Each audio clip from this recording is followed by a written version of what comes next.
To this church, and we are just now moving to the other one.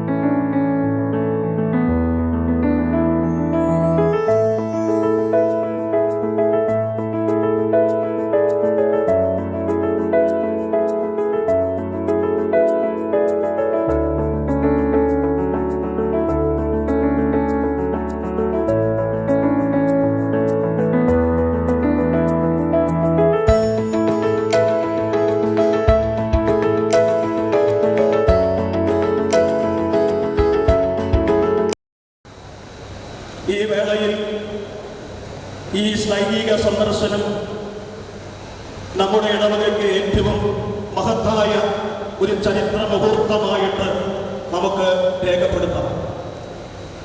പരിശുദ്ധ പുൽക്കോട്ടിൽ തിരുമേനി 200 വർഷങ്ങൾക്ക് മുമ്പായി ഈ ദേവാലയത്തിൽ അർപ്പിച്ച ദൈവികമായ പ്രാർത്ഥനയായിരിക്കാം നമുക്ക് ഈ അസുലഭ സന്ദർഭം ലഭിക്കാൻ തക്കവണ്ണം ദൈവം നമ്മെ സഹായിച്ചു. പരിശുദ്ധ കാതോലിക്ക ബാബ തിരുമനസ്സുകൊണ്ട് ഈ മഹത്തായ ചരിത്രമുറങ്ങുന്ന ദേവാലയത്തിൽ വെച്ചാണ് പരിശുദ്ധ മാമോദീസ ഏറ്റത്. ആ പരിശുദ്ധ പിതാവ് ഈ സഭയുടെ മഹോന്നതകളിലിരിക്കുന്ന അവസരത്തിൽ ഈ സഭയ്ക്ക് ഈ വലിയ ഒരു ഭാഗ്യം ലഭിച്ചു എന്നുള്ളതും ആ പരിശുദ്ധ പിതാവ് സ്ഥാനാരോഹണ ശുശ്രൂഷയിൽ സംബന്ധിച്ചിട്ടുള്ള എത്യോപ്യയിൽ വെച്ച് 2013 നടന്ന സ്ഥാനാരോഹണ ശുശ്രൂഷയിൽ സംബന്ധിച്ച പരിശുദ്ധ പത്രികീസ് ബാവയായിട്ടും താൻ മാമോദീസ എന്ന പരിശുദ്ധ പിതാവ് മാമോദീസ എന്ന ദേവാലയത്തിൽ സന്ദർശിക്കുവാൻ തക്കവണ്ണം എത്തി എന്നുള്ളത് ഞങ്ങൾക്ക് അനുഗ്രഹമായിട്ട് ഞങ്ങൾ കരുതുകയാണ്. അങ്ങയുടെ തൃപ്പാദത്തിങ്കൽ ഈടവക മുഴുവനായും എല്ലാ സ്വാഗതവും ആശംസിക്കുന്നു.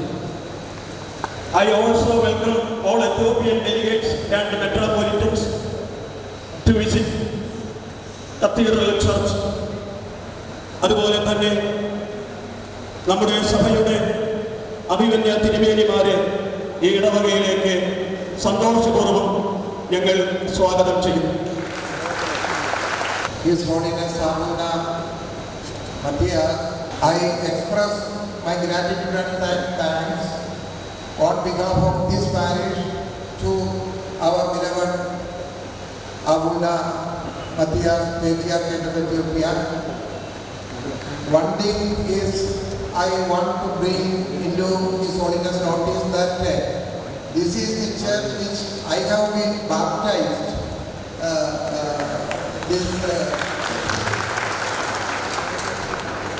Because all the people around this place, all those families and members are the members of this church.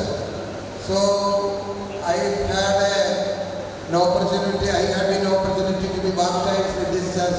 So I have got a sentimental attachment to the Padani St. Mary's Cathedral. This is the second oldest church in the diocese, very ancient one. People are very much attached with the faith and practices of our church, of this parish. I don't prolong my words of to express my gratitude and thanks. Excuse me, I want to switch over my few words in Malayalam. കർത്താവിൻ അനുഗ്രഹീതരെ, ഈ ദേവാലയത്തിലേക്ക് പരിശുദ്ധ ആബൂന മത്തിയാസ് പാത്രിയാർക്കീസ് സഭാ തിരുമേനി കടന്നു വരാനിടയായി എന്നുള്ളത് ഏറെ സന്തോഷകരമാണ്. Not only that, we are very much grateful that the ambassador of Ethiopia in India, and they are following the patriarch. Not only that, Ethiopian Council General, he is also following with us. A team from Ethiopia, they already have come here. Many of our bishops were the teachers of Ethiopian seminary. Perhaps you might have known that our Dr. Paulus Mar Gregorios Tirumeni had been there for years and years. Dr. B.C. Samuelson also been there. Now Father Dr. Josie, and he is now teaching in Ethiopian seminary. So the relationship between Malakara Orthodox Church and Ethiopian Orthodox Church very strong, and among the Oriental Orthodox Church we keep very good relation with Ethiopian Orthodox Church. I also had been in Ethiopia 2 times. Our bishops, our Julius Tirumeni also had been there 1 month back for some discussion and meeting. So we are one family, one faith. That is the nature of relationship between our church and Ethiopian church. ഞാൻ എൻ്റെ വാക്കുകൾ ദീർഘിപ്പിക്കുന്നില്ല.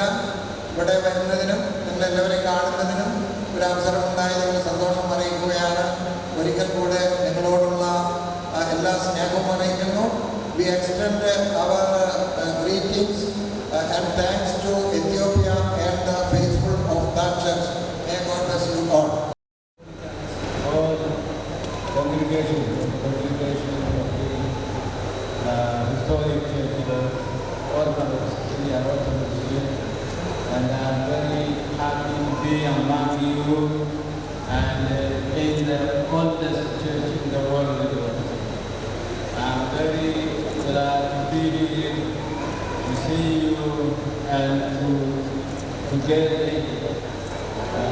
the blessing of the historic Apostolic Church of India. May God bless our churches, may God bless our nations, may God bless all. Thank you very much. ഈ ഇടവകയുടെ പത്രങ്ങൾ അതോടൊപ്പം തന്നെ കുന്നംകുളം ഭദ്രാസനത്തിൽ നിന്ന് മലങ്കര സഭയുടെ സോപാനങ്ങളിലേക്ക് ഉയർന്നു ശോഭിക്കുന്ന പരിശുദ്ധ ബസേലിയോസ് മാർത്തോമ പൗലോസ് ബാവ തിരുമനസിനോടുള്ള നന്ദിയും സ്നേഹവും പ്രത്യേകം ഇവിടെ കൂടി വന്നിരിക്കുന്ന ഈ ജനസഞ്ചയത്തിന് മുൻപാകെ പ്രത്യേകം സമർപ്പിക്കുന്നു.